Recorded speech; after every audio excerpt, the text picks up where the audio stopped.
আমরা 10 বেড়া দিই। তোমার কাম রাখছি 10 বেড়া বেড়া দিই বেড়া। ওই বেটারাও বেড়া দিচ্ছে কতন আছে? ফুদই গাছ আপনার এই জায়গা। হ্যাঁ? কি হইছে? জন যাইতে পারে না। এটা তারগাড়ার হেদিকে বাসাটা মানুষজনের খুব আক্রমণ, খুব বৃহৎ কামড়াতে আছে। কত জনের কামড়াইছে? 3-4 জনের কামড়াইছে আজকা আজকে। কি নাম আপনার? আমার নাম শঙ্কর দাস। তখন কি করা যায়? তখন এটা বন দপ্তরের যেভাবে হোক এটা সহযোগিতা পাবে, এটা যে কোনোভাবে এটারে উদ্ধার করার জন্য যে জন পাড়ার লোক থাকতে পারে না, এটা যে কোনো আমরা তখন শান্তি থাকতে পারি। কাম দিছে কোন সময় আজকা?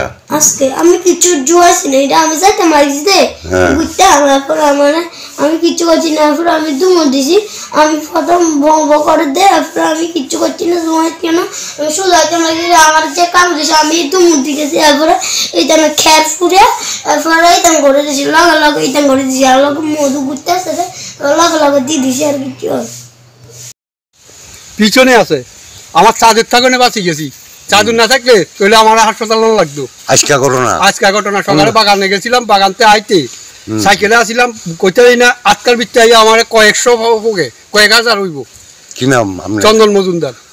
আমার সাইকেলে আমি টাইনা চলে আইছি আজকে সকালে ঘটনা। কোন জায়গা এটা? এটা নিব্বপুর লালজিলা।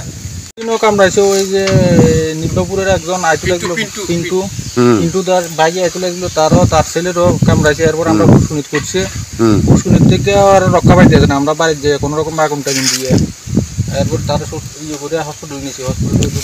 হাসপাতাল ভর্তি চিকিৎসা হয়েছে নি এখন? চিকিৎসা এখন হয়েছে। এটা কোন গাঁও সভা? ওই তো নিব্বপুর জামুন গাটলে কত নম্বর ওয়ার্ড? 3 নম্বর ওয়ার্ড। কাম দিছে কোন সময় আজকে?